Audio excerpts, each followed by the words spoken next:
Todorov, Introducción a la literatura fantástica. 2. Definición de lo fantástico. Álvaro, protagonista del Diablo enamorado de Cazotte, vive desde hace varios meses con un ser del sexo femenino que, según sospecha, es un espíritu maligno, el diablo o alguno de sus secuaces. Su modo de aparición indica a las claras que se trata de un representante del otro mundo, pero su comportamiento específico humano, y más aún femenino. Las heridas reales que recibe parecen, por el contrario, demostrar que se trata de una mujer y de una mujer enamorada.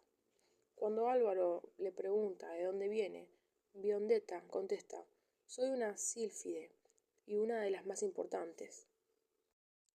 Pero, ¿existen las sílfides? No podía imaginar nada de lo que oía, prosigue Álvaro. Pero, ¿qué había de imaginable en mi aventura? Todo esto me parece un sueño, me decía, pero ¿acaso la vida humana es otra cosa? Sueño de manera más extraordinaria que otros. Eso es todo. ¿Dónde está lo posible? ¿Dónde lo imposible? Álvaro vacila, se pregunta, y junto con él también lo hace el lector. Si lo que le sucede es cierto, si lo que lo rodea es real, y entonces las sílfides existen, o por el contrario se trata de una simple ilusión que adopta aquí la forma de un sueño. Álvaro llega más tarde a tener relaciones con esta misma mujer, que tal vez es el diablo, y asustado por esta idea vuelve a preguntarse: ¿habré dormido? ¿Seré bastante afortunado como para que todo no haya sido más que un sueño? Su madre también pensará: ha soñado esta granja y todos sus habitantes. La ambigüedad subsiste hasta el fin de la aventura. Realidad o sueño, verdad o ilusión. Llegamos así al corazón de lo fantástico. En un mundo que es el nuestro, el que conocemos, sin diablos, sílfides y vampiros, se produce un acontecimiento imposible de explicar por las leyes de ese mismo mundo familiar. El que percibe el acontecimiento debe optar por una de las dos soluciones posibles. O bien se trata de una ilusión de los sentidos, de un producto de imaginación y las leyes del mundo siguen siendo lo que son, o bien el acontecimiento se produjo realmente, es parte integrante de la realidad, y entonces esta realidad está regida por leyes que desconocemos. O bien el diablo es una ilusión, un ser imaginario, o bien existe realmente como los demás seres, con la diferencia de que rara vez se lo encuentra. Lo fantástico ocupa el tiempo de esta incertidumbre. En cuanto se elige una de las dos respuestas, se deja terreno de lo fantástico para entrar en un género vecino, lo extraño o lo maravilloso. Lo fantástico es la vacilación experimentada por un ser que no conoce más que las leyes naturales frente a un acontecimiento aparentemente sobrenatural. El concepto de lo fantástico se define pues con la relación a los de real e imaginario. Y estos últimos merecen algo más que una simple mención, pero reservaremos esta discusión para el último capítulo de este estudio. Semejante definición es, por lo menos original, la encontramos, si bien formulada de maneras diferentes a partir del siglo XIX. El primero en enunciarla es el filósofo y místico ruso Vladimir Soloviov. Tomaszewski dice: en el verdadero campo de lo fantástico existe siempre la posibilidad exterior y formal de una explicación simple de los fenómenos, pero al mismo tiempo esta explicación carece por completo de probabilidad interna. Dice: hay fenómenos extraños que pueden ser explicados de dos maneras, por tipos de causas naturales y sobrenaturales. La posibilidad de vacilar entre ambas crea un efecto fantástico. Algunos años después, un autor inglés especializado en historias de fantasmas, Montage Rhodes James, repite casi los mismos términos, diciendo: es a veces necesario tener una puerta de salida para una explicación natural, pero tendría que agregar que esta puerta debe ser lo bastante estrecha como para que no pueda ser utilizada. Dice: una vez más, dos son las soluciones posibles. Tenemos también un ejemplo alemán más reciente. Olga Reimann dice: el héroe siente en forma continua y perceptible la contradicción entre dos mundos, el de lo real y el de lo fantástico, y él mismo se asombra ante las cosas extraordinarias que la rodean, dice. Esta idea podría ser alargada indefinidamente. Advirtamos, sin embargo, una diferencia entre las dos primeras definiciones y la tercera. En el primer caso, quien vacila entre las dos posibilidades es el lector. El segundo, el personaje. Más adelante volveremos a tratar este punto. Hay que señalar además que si las definiciones de lo fantástico aparecidas en recientes trabajos de autores franceses no son idénticas a la nuestra, tampoco la contradicen. Sin detenernos demasiado, daremos algunos ejemplos tomados de los textos canónicos. En El cuento fantástico en Francia, Castex afirma que lo fantástico se caracteriza por una intrusión brutal del misterio en el marco de la vida real. Dice, Louis Bax, en El arte y la literatura fantástica, dice que el relato fantástico nos representa por lo general a hombres que, como nosotros, habitan el mundo real, pero que de pronto se encuentran ante lo inexplicable, dice. Roger K. Lois, en El corazón de lo fantástico, afirma que todo lo fantástico es una ruptura del orden reconocido, una irrupción de lo inadmisible en el seno de la inalterable legalidad cotidiana. Como vemos, estas tres definiciones son intencionalmente o no paráfrasis recíprocas. En todas aparece el misterio, lo inexplicable, lo inadmisible, que introduce en la vida real o en el mundo real o bien en la inalterable legalidad cotidiana. Estas definiciones se encuentran globalmente incluidas en la que proponían los primeros autores citados y que implicaba ya la existencia de dos órdenes de acontecimientos, los del mundo natural y los del mundo sobrenatural. Pero la definición de Soloviev, James, etc., señalaba además la posibilidad de suministrar dos explicaciones del acontecimiento sobrenatural y por consiguiente el hecho de que alguien tuviese que elegir entre ellas. Era pues más sugestiva, más rica la que propusimos derivada de ellas. Además, pone el énfasis en el carácter diferencial de lo fantástico como línea divisoria entre lo extraño y lo maravilloso, en lugar de transformarlo en una sustancia, como lo hacen Castex, Coilos, etc. En términos más generales, es preciso decir que un género se define siempre con relación a los géneros que le son próximos. Pero la definición carece todavía de nitidez, y es en lo referente a este punto donde debemos ir más allá que nuestros predecesores. Ya se señaló que no se especificaba con claridad si el que vacila era el lector o el personaje, ni cuáles eran los matices de la vacilación. El diablo enamorado ofrece una materia demasiado pobre para un análisis más riguroso. La duda, la vacilación, solo nos preocupa un instante.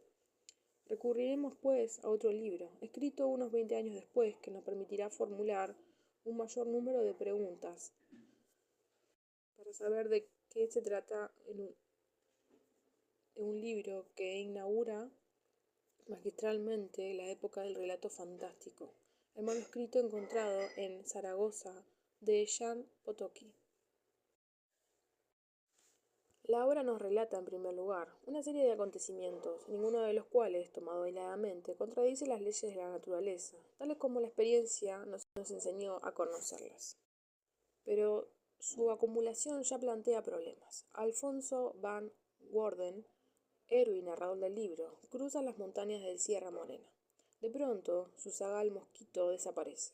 Horas después también desaparece su lacayo, López. Los habitantes del lugar aseguran que los fantasmas rondan por la región. Se trata de dos bandidos recientemente ahorcados. Alfonso llega a una posada abandonada y se dispone a dormir, pero con la primera campanada de la medianoche, una belleza negra, medio desnuda, con una antorcha en cada mano, entra en su cuarto y lo invita a seguirla. Lo lleva hasta una sala subterránea donde es recibido por dos jóvenes hermanas, bellas y vestidas con ligeras ropas. Le dan de comer y beber. Alfonso experimenta sensaciones extrañas y una duda nace en su espíritu. No sabía ya si eran mujeres o demonios disfrazados de mujer. Le cuentan luego que sus vidas y le revelan ser sus propias primas. Pero el relato se interrumpe con el primer canto del gallo, y Alfonso recuerda que, como se sabe, los espectros solo tienen poder desde la medianoche hasta el primer canto del gallo. Todo esto, de más está decirlo, no proviene de las leyes de la naturaleza tal como se las conoce. A lo sumo, puede decirse que se trata de acontecimientos extraños, de coincidencias insólitas. En cambio, el paso siguiente es decisivo. Se produce un acontecimiento que la razón no puede explicar. Alfonso vuelve a la cama, las dos hermanas lo acompañan, o quizás ello no sea más que un sueño. Pero hay algo indudable. Cuando se despierta, ya no se encuentra en una cama ni en una sala subterránea. Entreví el cielo y me di cuenta de que me hallaba al aire libre. Me encontraba bajo la horca de los hermanos. Pero los cadáveres de los dos hermanos de Soto no colgaban al aire, sino que yacían junto a mí. He aquí, pues, un primer acontecimiento sobrenatural. Las dos hermosas muchachas se transformaron en dos cadáveres pestilentes. Pero todo esto no basta para convencer a Alfonso de la existencia de fuerzas sobrenaturales, circunstancias que hubiera suprimido toda vacilación y puesto fin a lo fantástico. Busca un lugar donde pasar la noche y llega hasta la cabaña de un extraño ermitaño, donde encuentra a un poseso, Pacheco, que le relata su historia extrañamente parecida a la de Alfonso. Pacheco pernoctó en la misma posada, bajó a una sala subterránea y pasó la noche en una cama con dos hermanas. A la mañana siguiente se despertó bajo la horca entre dos cadáveres. Al advertir esa semejanza, Alfonso se pone sobre aviso, advierte al ermitaño que no cree en los aparecidos y da una explicación natural de las desventuras de Pacheco. Sin embargo, no interpreta de la misma manera sus propias aventuras. En cuanto a mis primas, no dudaba de que fueran mujeres de carne y hueso. Había algo más fuerte que todo lo que me habían dicho sobre el poder de los demonios, que me hacía creerlo así. Pero aún duraba mi indignación por la mala pasada que me habían jugado al hacerme dormir bajo la horca. Sin embargo, la presencia de nuevos acontecimientos habrá de reavivar las dudas de Alfonso. Vuelve a encontrar a sus primas en una gruta y una noche llegan hasta su cama. Están dispuestas a quitarse los cinturones de castidad, pero para ello es necesario que el propio Alfonso se desprenda de una reliquia cristiana, que lleva alrededor del cuello, en cuyo lugar una de las hermanas anuda una de sus trenzas. Apenas sosegados los primeros ímpetus amorosos, se oye la primera campanada de medianoche. Un hombre entra entonces en el cuarto, echa a las dos hermanas y amenaza a Alfonso de muerte, obligándolo luego a tomar una bebida. A la mañana siguiente, tal como podía preverse, Alfonso se despierta bajo la horca, junto a los cadáveres. Alrededor de su cuello no hay una trenza, sino la cuerda de un ahorcado. Al volver a la posada donde pasó la primera noche, descubre de pronto, entre las tablas del piso, la reliquia que le habían quitado en la gruta. No sabía ya lo que hacía. Me puse a imaginar que no había salido realmente de aquella maldita venta, y que el ermitaño, el inquisidor, y los hermanos de Soto eran, en realidad, espíritus surgidos de mágicas hechicerías. Como para hacer inclinar aún más la balanza, vuelve a encontrarse poco después con Pacheco, a quien había entrevisto durante su última aventura nocturna y que le da una visión totalmente distinta de la de escena. Esas dos jóvenes, después de haberle hecho algunas caricias, le quitaron del cuello una reliquia y desde ese instante perdieron a mis ojos su belleza y reconocí en ellas a las dos ahorcados del Valle de los Hermanos. Pero el joven caballero, tomándolos por encantadoras criaturas, les prodigaba las más tiernas palabras. Uno de los ahorcados se quitó la cuerda que tenía en el cuello y la puso en el cuello del caballero, que le demostró su gratitud con nuevas caricias. Por último, corrieron las cortinas del lecho y no sé qué harían entonces, pero me temo que algún horrendo pecado. ¿A quién creer? Alfonso sabe bien que pasó la noche con dos mujeres, pero ¿cómo explicar el despertar bajo la horca, la cuerda alrededor del cuello, la reliquia en la posada? ¿El relato de Pacheco? La incertidumbre, la vacilación llegaron a su punto cúlmine, acentuadas por el hecho de que otros personajes sugieren a Alfonso una explicación sobrenatural de las aventuras. Así, el inquisidor, que en determinado momento detendrá a Alfonso y lo amenazará con torturas, le pregunta: ¿conoces a dos princesas de Túnez, o más bien a dos brujas infames, execrables vampiros y demonios encarnados?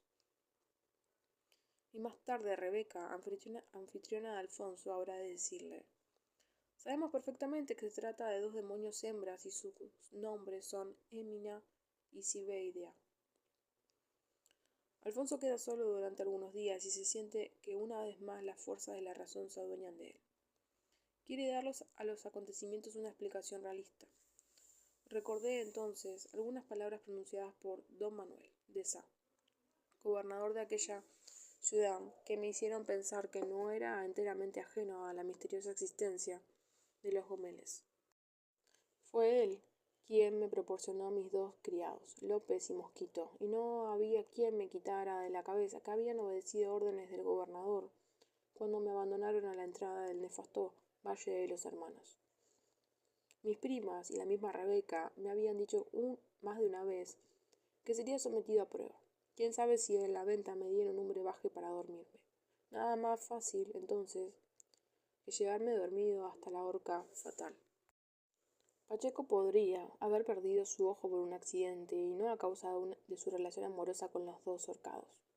Su espantosa historia podría ser muy bien una fábula. En cuanto al ermitaño, tan interesado siempre en descubrir mi secreto, era sin duda un agente de los Gómez, que tenía el encargo de poner a prueba mi discreción. Por fin, Rebeca, su hermano Soto y el jefe de los gitanos se habían puesto de acuerdo, todos para quebrantar mi valor. Pero el debate no queda resuelto. Diversos pequeños incidentes encaminarán a Alfonso hacia la solución sobrenatural. Ve a través de la ventana a dos mujeres que parecen ser las famosas hermanas, pero al acercarse a ellas descubre rostros desconocidos. Lee luego una historia de demonios tan parecida a la suya que confiesa. Llegué a pensar que, para engañarme, los demonios habían animado cadáveres de ahorcados. Llegué a pensarlo. He aquí la fórmula que resume el espíritu de lo fantástico. Tanto la incredulidad total como la fe absoluta nos llevarían fuera de lo fantástico. Lo que le da vida es la vacilación. ¿Quién vacila en esta historia? Lo advertimos de inmediato. Alfonso, es decir, el héroe, el personaje. Él es quien, a lo largo de la intriga, tendrá que optar entre dos interpretaciones. Pero si el lector conociera de antemano la verdad, si supiera por cuál de los dos sentidos hay que decidirse, la situación sería muy distinta. Lo fantástico implica, pues, una integración del lector con el mundo de los personajes. Se define por la percepción ambigua, por el propio lector tiene de los acontecimientos relatados. Hay que advertir de inmediato que con ello tenemos presente no tal o cual lector particular real, sino una función del lector, implícita al texto, así como también está implícita la función del narrador. La percepción de ese lector implícito se inscribe en el texto con la misma precisión con la que lo están los movimientos de los personajes. La vacilación del lector es, pues, la primera condición de lo fantástico. Pero ¿es necesario que el lector se identifique con un personaje en particular, como en El diablo enamorado y El manuscrito?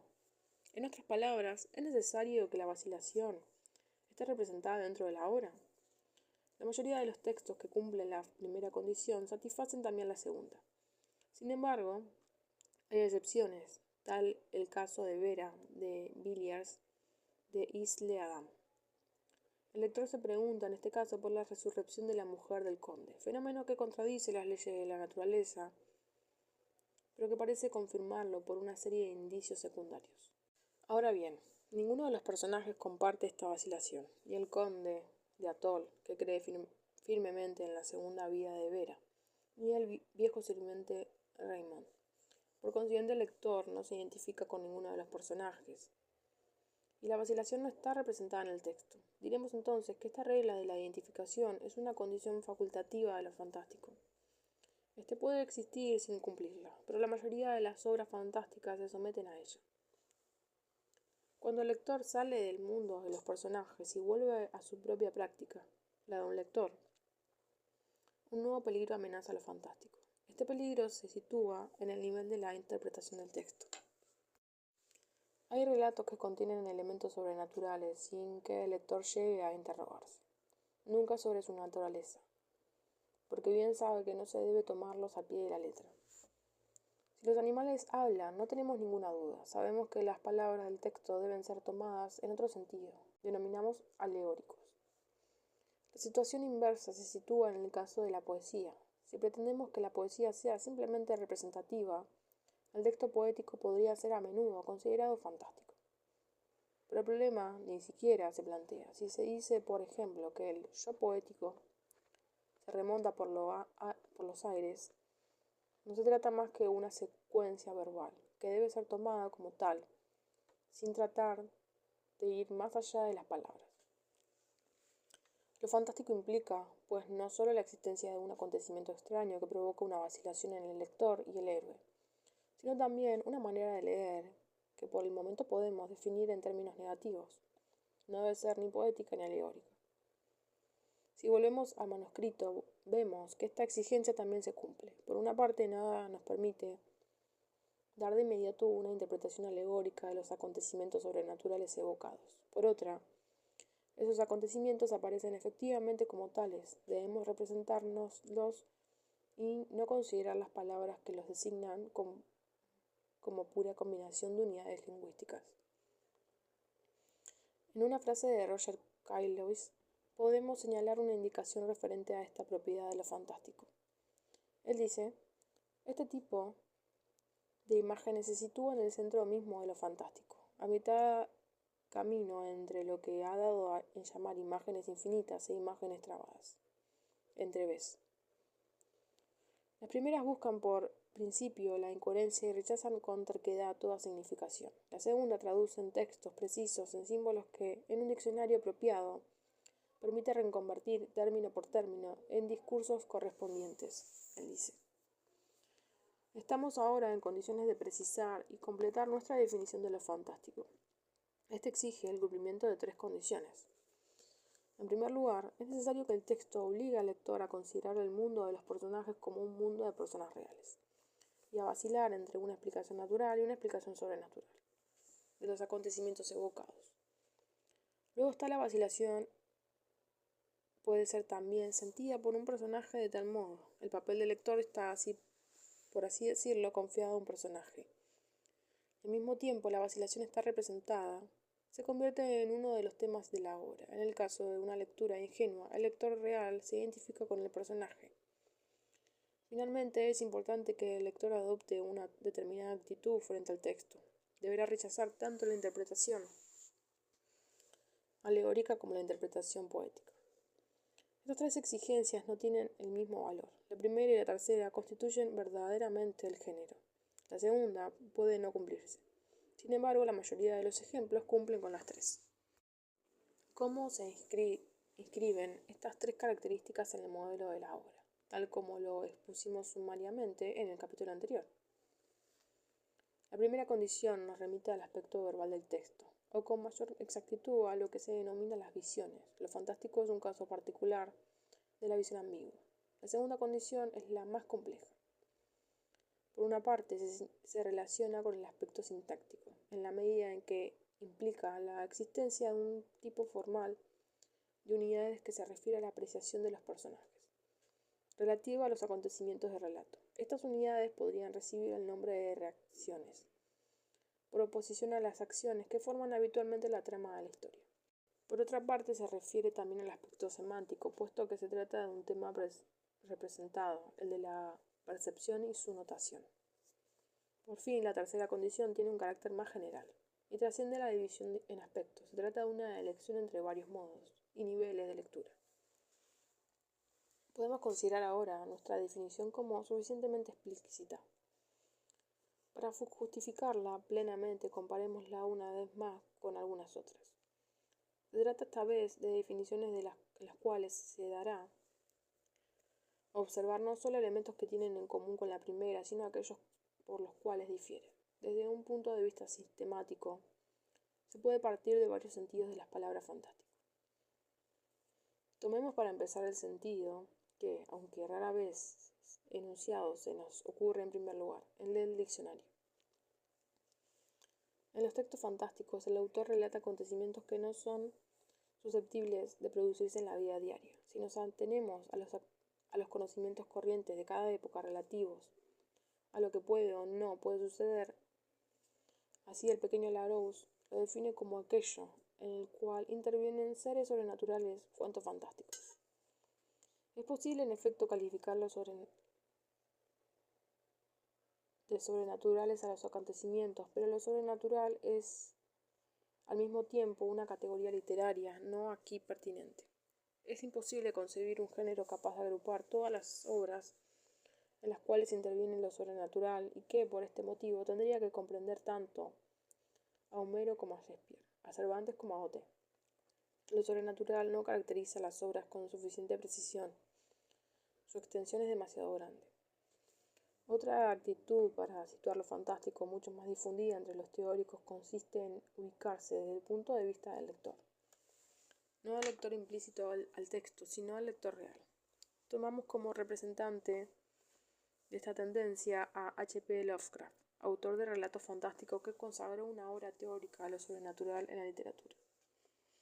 Para Lovecraft, el criterio de lo fantástico no se sitúa en la obra, sino en la experiencia particular del lector. Y esta experiencia debe ser el miedo. Dice él, la atmósfera es lo más importante, pues el criterio definitivo de la autenticidad del fantástico no es la estructura de la intriga, sino la creación de una impresión específica. Por esta razón, debemos juzgarlo el cuento fantástico no tanto por las intenciones del autor y los mecanismos de la intriga, sino en función de la intensidad emocional que provoca. Un cuento fantástico simplemente si el lector experimenta en forma profunda un sentimiento de temor y terror, la presencia de mundos y potencias insólitas, dice. Los teóricos de lo fantástico invocan a menudo ese sentimiento de miedo o de perplejidad, aun cuando la doble explicación posible es para ellos la condición necesaria del género. Así, Peter Penfold escribe, con excepción del cuento de hadas, todas las historias sobrenaturales son historias de terror que nos obligan a preguntarnos si lo que se toma por pura imaginación no es, después de todo, realidad.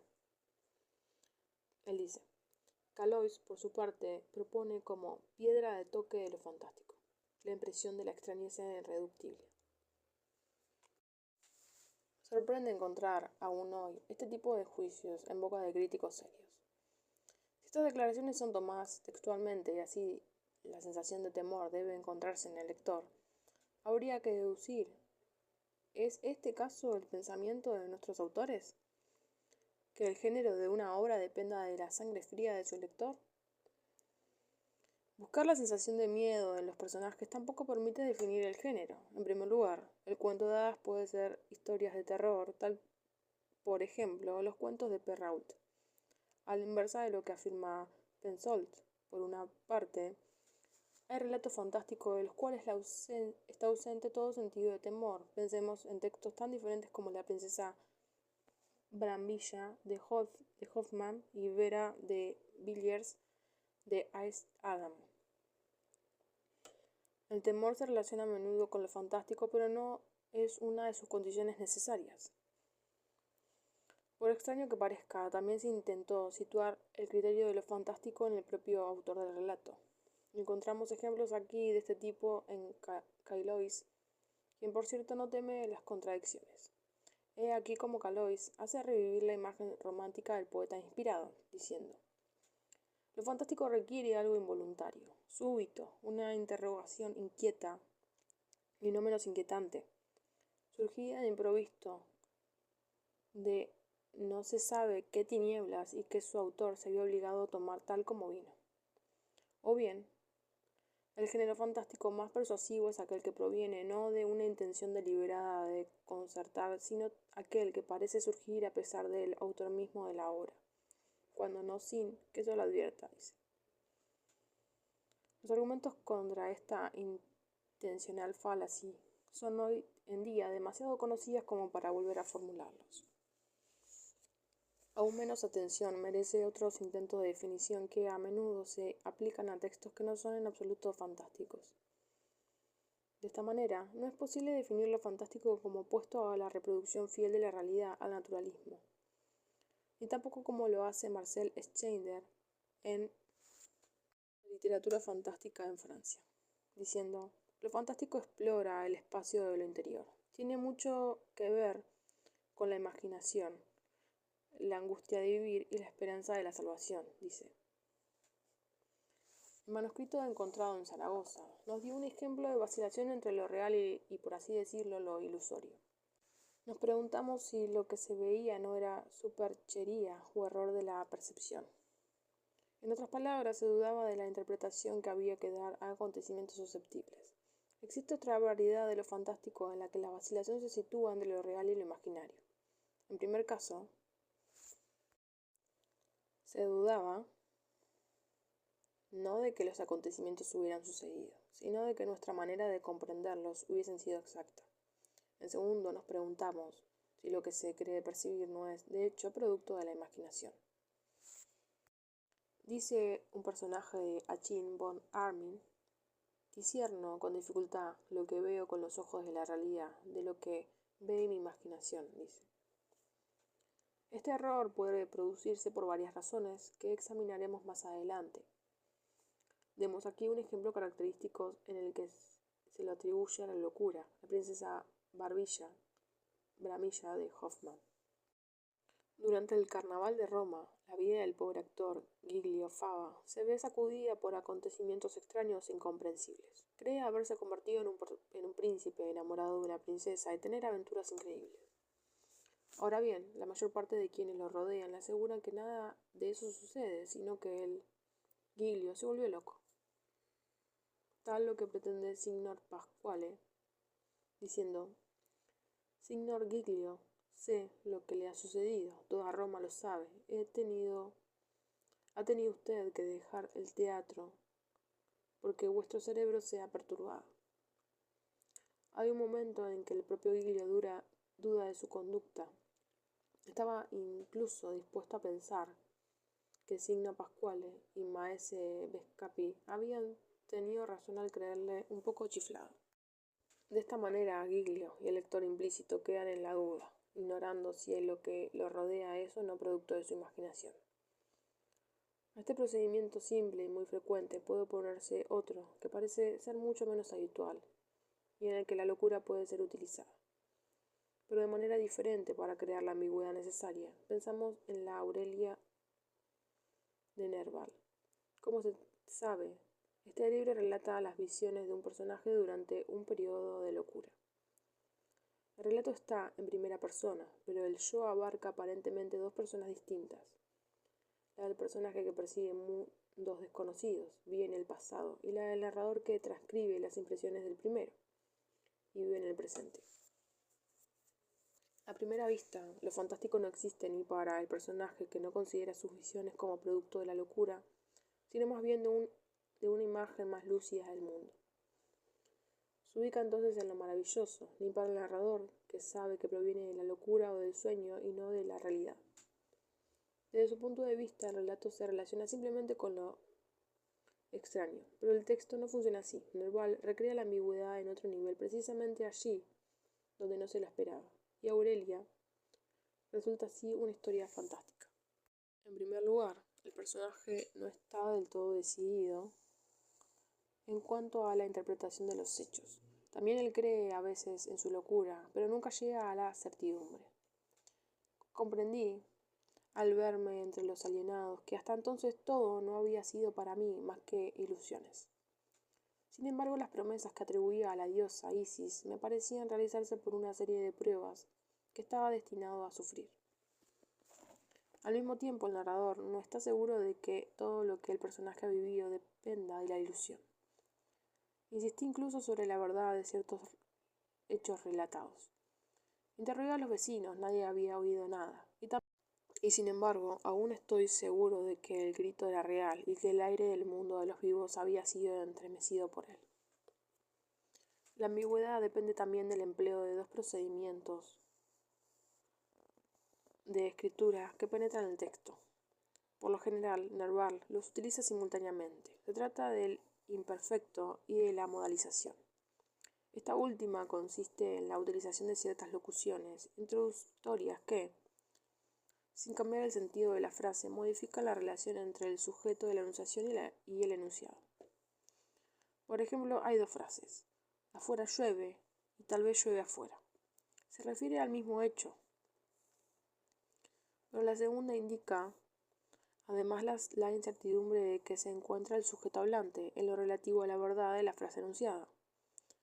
El imperfecto tiene un sentido semejante si digo: yo quería a Aurelia, No preciso si aún la sigo queriendo. La continuidad es posible, pero por regla general poco probable. Ahora bien, todo el texto de Aurelia está impregnado por estos dos procedimientos. Se podrían citar páginas enteras que corroborasen nuestra afirmación. Veamos algunos ejemplos tomados al azar. Me parecía estar entre una casa conocida, una vieja sirvienta a quien llamaba Margarita y que me parecía conocer desde niño, me dijo. Y tenía la idea de que el alma de mi antepasado estaba en ese pájaro. Creí caer en un abismo que atravesaba el globo.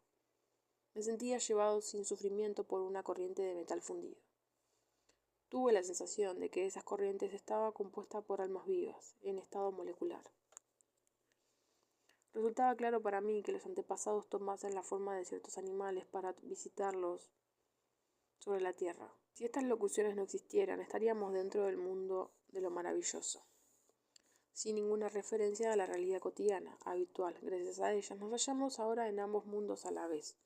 El imperfecto introduce además una distancia entre el personaje y el narrador, de manera que no conocemos la posición de este último. Por una serie de incisos, el narrador toma distancia con respecto a otros hombres, al hombre normal. O mejor dicho, con mayor exactitud, el empleo corriente de ciertas palabras. En este sentido, el lenguaje es el tema principal de Aurelia. Recurriendo a aquello que los hombres llaman razón, dice en cierta oportunidad.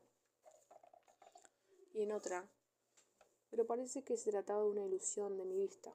O bien, mis acciones aparentemente insensatas estaban sometidas a lo que se llama ilusión según la razón humana. Admiremos esta frase. Las acciones son insensatas, referencia a lo natural, pero tan solo en apariencia, referencia a lo sobrenatural. Están sometidas a la ilusión, referencia a lo natural, o más bien no a lo que se llama ilusión, referencia a lo sobrenatural. Además, el imperfecto significa que no es el narrador presente quien piensa así, sino el personaje del antaño. Y además esta frase resume de toda la ambigüedad de Aurelia. Una serie de visiones tal vez insensatas. El narrador toma así distancia con respecto al hombre normal y se aproxima al personaje. Al mismo tiempo, la certeza de que se trata de locura deja paso a la duda. Ahora bien, el narrador irá más lejos, retomará abiertamente la tesis del personaje a saber que locura y sueño no son más que una razón superior. Veamos lo que este sentido decía el personaje. Los relatos de quienes me habían visto así me causaban una suerte de irritación cuando advertía que se atribuía a la aberración del espíritu. Los movimientos o las palabras que coincidían en las diversas frases de lo que para mí era una serie de acontecimientos lógicos. O a la frase de Edgar Poe contesta siguiendo: la ciencia no nos ha enseñado todavía si la locura es o no sublime a la inteligencia. Y también, con la idea que me había hecho acerca del sueño como capaz de abrir al hombre una comunicación con el mundo de los espíritus, esperaba. Pero veamos cómo habla el narrador. Yo voy a tratar de transcribir las impresiones de una larga enfermedad, que transcurrió por entero en los misterios de mi espíritu, y no sé por qué empleo este término enfermedad, pues jamás en lo que a mí me refiere me sentí mejor. A veces creía que mi fuerza y mi actividad se habían duplicado. La imaginación me traía delicias infinitas. O bien, sea como fuere, creo que la imaginación humana no ha inventado nada que no sea cierto, en este mundo o en los otros, y no podía dudar de lo que había visto tan claramente. En estos dos fragmentos, el narrador parece declarar abiertamente lo que vio durante su pretendida locura. No es sino una parte de la realidad y que por consiguiente no estuvo nunca enfermo. Pero si cada uno de los pasajes empieza en presente, la última proposición vuelve a estar en imperfecto y reintroduciendo la ambigüedad en la percepción del lector. El ejemplo inverso se encuentra en las últimas frases de Aurelia.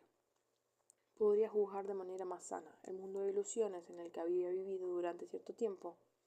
Sin embargo, me siento dichoso de las convicciones que adquirí. La primera proposición parece remitir todo lo anterior al mundo de la locura. Pero entonces, ¿cómo explicar esa dicha por las convicciones adquiridas? Aurelia constituye así un ejemplar original y perfecto de la ambigüedad fantástica. Esta ambigüedad gira, sin duda, en torno a la locura, pero en tanto que en Hoffman nos preguntamos si el personaje estaba o no loco.